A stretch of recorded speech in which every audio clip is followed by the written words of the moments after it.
Stablecoins, a sort of cryptocurrency meant to maintain a stable value, have received a lot of interest because of its potential to revolutionize financial institutions all around the world. It is believed to offer a possible alternative to places where traditional currency payments meet issues such as Africa and South America.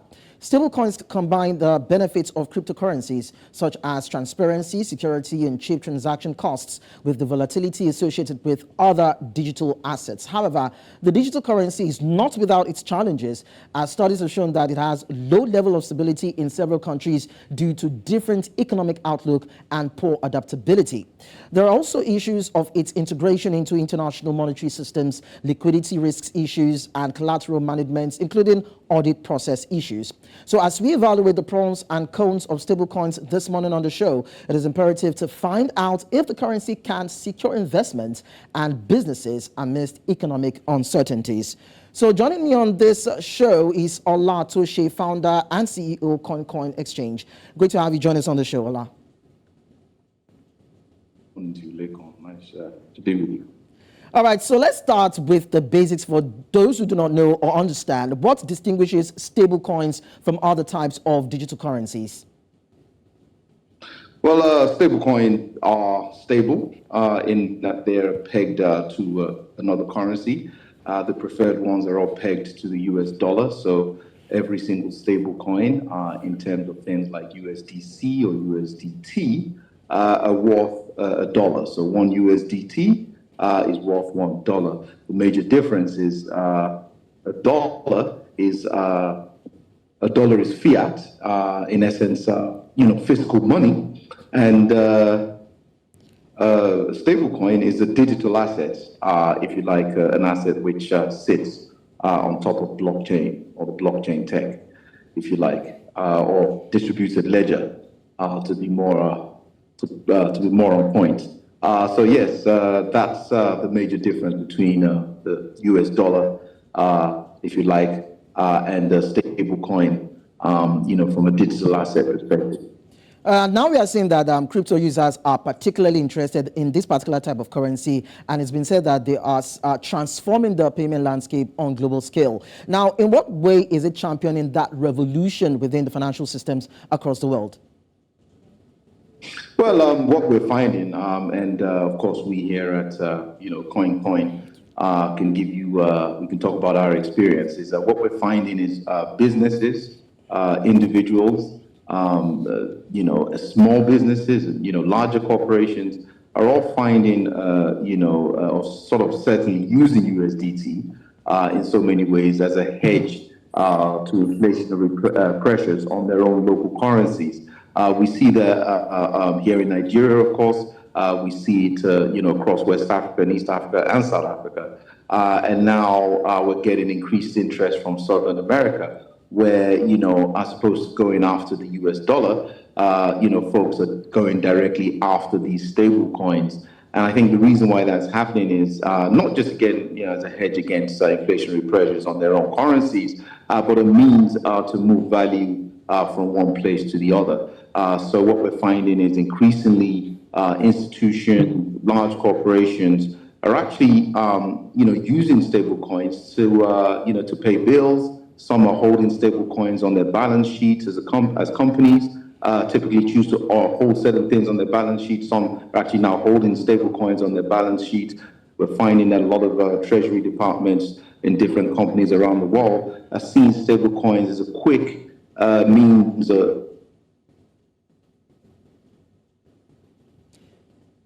Hello, Ola. Of access to the US dollar. Yeah, go ahead. Transfer value from one place to the other. So. All right, now you're saying that it is efficient when it comes to transferring a value from one point to another. But then let's do a further comparison between traditional fiat currencies, CBDCs, and stablecoins. We know that CBDCs and stablecoins actually use the blockchain technology. So in terms of stability and security, which one would you say is most reliable? Well, like all things, stable coins, as we know them, have been put forward by privatized, entities or private companies. And, the stable coin in and of itself, certainly the ones which are more popularly used, are backed, by the physical, dollar. So any pressure the reserve currency, the USD, comes under, the USDT will automatically be under, right? However, if you make a direct comparison to CBDCs across the world, the USDT actually presents a better option for keeping more value. So, for example, if you were to ask anyone, would they prefer to have, in some cases, a dollar or a Ghanaian cedi, for example, or a dollar or a Nigerian naira, they would tell you they want the dollar. Now, if you ask them the same question and say, do you want the, e-naira or the e-cedi, or would you prefer to go with something which is worth $1? Once you break it down to them, they'll still go for the dollar, right? So ultimately, the stable coins, in so many ways offer what I would like to call a decentralized way which is pegged, right, to real currency. So a central bank digital currency is still basically something the central bank can print at will, whereas the USDT or a stable coin can't be printed by will at anyone, but it can serve, as we've found, individuals, companies, corporations, as a means, to move value around, and also as a means to keep value on their own books. So it does offer something a little bit better in terms of control, certainly in parts of South America, in parts of, certainly in Africa. It offers more control over your money than the CBDCs can. And I think that's something that people are sort of waking up to realize. All right, so then let's look at other digital payment systems such as mobile money, e-wallets, and the likes. Would you say that these ones pose a threat to stable coins, or you would say it's the other way around now? Well, I think they complement each other. So, mobile money, e-wallets are technologies, right? So if you think about mobile money in and of itself, you could use Momo, for example, in Ghana, to move money around, and, you've got M-Pesa in Kenya. You can use that to move money around and make quick payments. That's fine. You still got to pay for stuff, right? And it's a technology that allows you to do that. The technology is based on USSD, as you know. But I envisage a world which we're already in. It's not coming. We're there already, where this same technology can be used to transfer stable coins, right?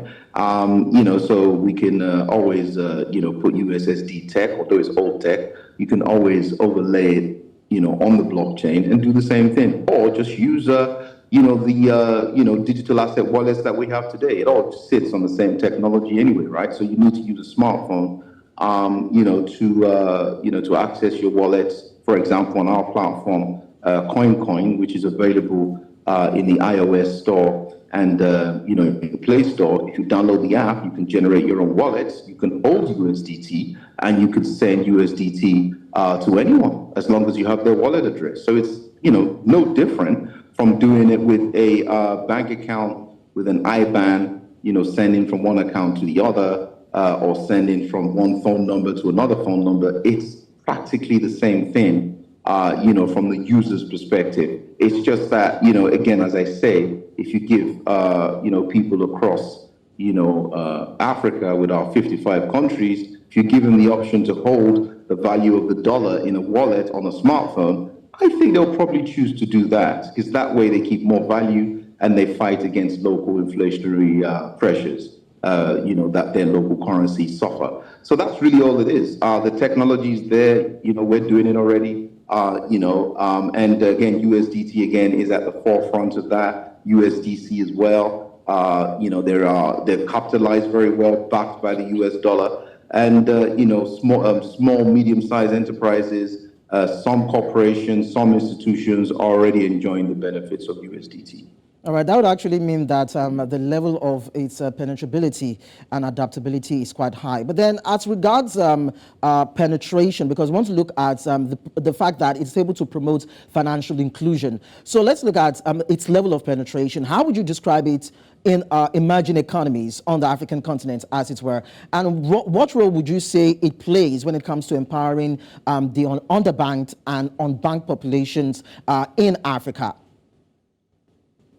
Yeah, so, in the case of inclusion, there are a number of factors.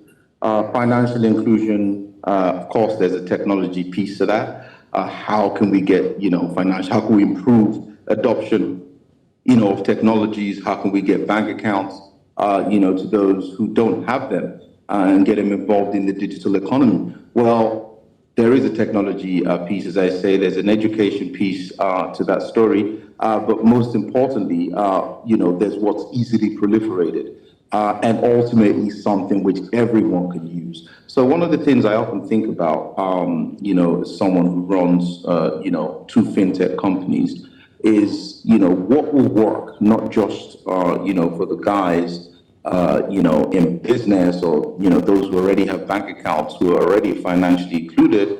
What will work for them going into the future, and what will work for those who don't actually have things like bank accounts right now? And I basically come to one thing. It's very simple. You need a smartphone, and you need to have some appreciation, pictographs, right? How does a QR code work? How can you scan a code and send someone value, right? If whatever that value is. At the moment, we're talking about digital assets in the form of stable coins, backed by the tangible US dollar, right? I would say financial inclusion, if we think about it properly, should be something we can all use. Now, we've already proven to ourselves that bank accounts in the old form of brick and mortar banks certainly don't work for everyone. But what we're finding is, with the young population across the continent, it's easy to download an app onto your device. It's easy to show someone through a video how to use it. It's even easier to get, value sent to you, right? So from a financial inclusion perspective, I think we really need to be looking forward on how we can get people to get value, and how we can get them involved in this current, this new world of, digital assets, which again, they come with, the benefit of, being used as a, tool for cross-border payments, and they're not necessarily, they don't belong to any particular jurisdiction, if you like. It's a value. If I were to send you, Lekan right now, 1,000 USDT, I'm sure you'll accept it, right? It's value, So, and then I'm pretty sure you'll find a way to cash that out, and then use your local currency to actually get value for yourself, whatever that value may be, right? So I think, we're moving in that world. We're moving along the line where that becomes the norm. And it's not just because we're both in Lagos, of course. I can, do the same thing, to my friends in Accra, my friends in Lomé, or my friends in Cotonou, wherever you are, my friends in Nairobi, in Kinshasa, or in Joburg, I can send them USDT right now. They'll receive it, and they'll be able to make good use of it, right? So we need to think, if we're really interested in solving the financial inclusion question, then we need to include everyone with something which benefits everyone at the same time. All right, but then still talking about financial inclusion, you've mentioned a couple of CTs who have that sophistication to receive the sort of transactions. But then in real practice, research studies have actually revealed that many stable coins have actually failed to retain their stable value. And that, of course, would have to deal with the fact that they do not have that sophistication because it is technology based. So they do not have that kind of level of technology to internalize stable coins and digital currencies and all that. So does that not in a way, despite the edge that it has over other digital currencies, does that not in a way pose some certain risks, challenges, or maybe inhibitions when it comes to widespread adoption in some climes of this particular digital currency? Yeah, I think that's a fair question, and thank you very much for that question. Yes, we are still in the early days, and we have seen, some coins fail, some digital, assets fail. What I'd say is this: a lot of governments, or a lot of local currencies, depending on how you want to look at it, are failing as we speak. Some currencies, and I won't mention any, have lost more than 60-70% of their value over the last 36 months. Right? So what are we really talking about here? So that's the first point we need to make. The second point we need to make is, in terms of digital assets, it's transparent. Everyone can see what's going on. We're not talking about an investment grade digital asset like Bitcoin. That's something completely different. That's not what we're talking about at all. What we're talking about specifically are digital assets which are stable, backed by a stable asset, right? In this case, we're saying, the Federal Reserve currency, the US dollar, right? So if companies such as USDC and USDT are happy to go on the audit where, the powers that be, the centralized regulators can actually see that these companies actually hold the value of dollars, that they claim to hold for the USDT, then I don't see a problem. The only difference is it's not being done by a centralized body like a central bank for a particular country. This is now being done by a private entity, and it's working for almost every country. So we're now moving along those lines of potentially, a global currency, which everyone is typically against. But then again, when you think about it, you have a country like China, which is very strong and powerful. You have a country like India, with 1.4, 1.5 billion people, which is also very strong and has a strong currency in the Indian rupee or the Chinese yuan, if you want. And then you've got a country like Botswana that's got 4 million people. I mean, what hope do they have in terms of the national currency, and how can they really compete, in the world, right? I mean, what are they really exporting? How can they maintain, fiscal power in a modern world, which is being driven by the larger economies? So one of the things, that serves the purpose of a lot of smaller countries, and certainly in Africa, one of the things that serves the purposes we have are digital assets, which are based, on a stable asset. Now, yes, the technology is great. USDT, is that great? Yes, it is. Could we have other stable assets in the future, which are perhaps based on potentially commodities like gold? Yes, of course. I mean, this is something which is, is being discussed right now. If I have a particular amount of gold, you can, as long as the gold is audited and it does exist, there's no reason why it can't be valued in a digital asset and put on a blockchain, right? And then people can use it, and they can use it as a means of transfer of value, because ultimately what we want to do is transfer value. It's the tangibility that's the issue, right? And if you look at some of the stable coins, which have failed, UST, I believe, is one back from Luna, there was no tangibility. It was based on an algorithm, right? I mean, what are we talking about here? We need tangibility. As long as you have tangibility, either in form of a Federal Reserve currency like the US dollar or potentially gold, then I think we have a solution. Everybody then trades that, right? And then there's no sort of disparity between currencies, which we currently suffer from here in Africa. All right, so to just wrap it up now many African and South American countries have high inflation rates and unpredictable currencies. Now, do stablecoins also have that capacity to mitigate the effects of inflation in countries whereby, in these countries whereby inflation rate is actually high? Can stablecoins in a way deal with economic issues like that in those kind of countries or climes?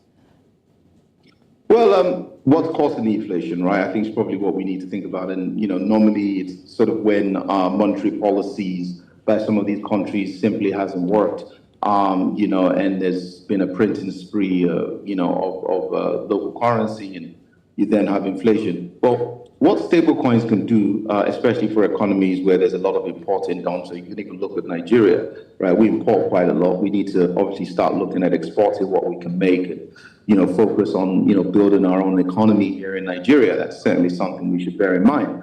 But that said, if the pressure on a lot of companies or the companies which require US dollars to make foreign payments is what's putting pressure on the local naira, where do they get the dollars from? Okay, perhaps they can go to the Central Bank of Nigeria. But what if we can have licensed entities that can source USDT, from other licensed entities, and support, the centralized central banks in actually, sourcing, this sort of US dollar value, but from somewhere else, right? That will, in so many ways, over time, take pressure off the local naira, whilst we work to build our economy and build our exports and stabilize our local currency here in Nigeria. So that is one solution. So the answer to your question is yes, privatized sources of US dollar can help smaller economies around the world. And if obviously those economies work hard, like we're trying to do here in Nigeria, where we're building our markets, building our economy, and building our export, our goods for export,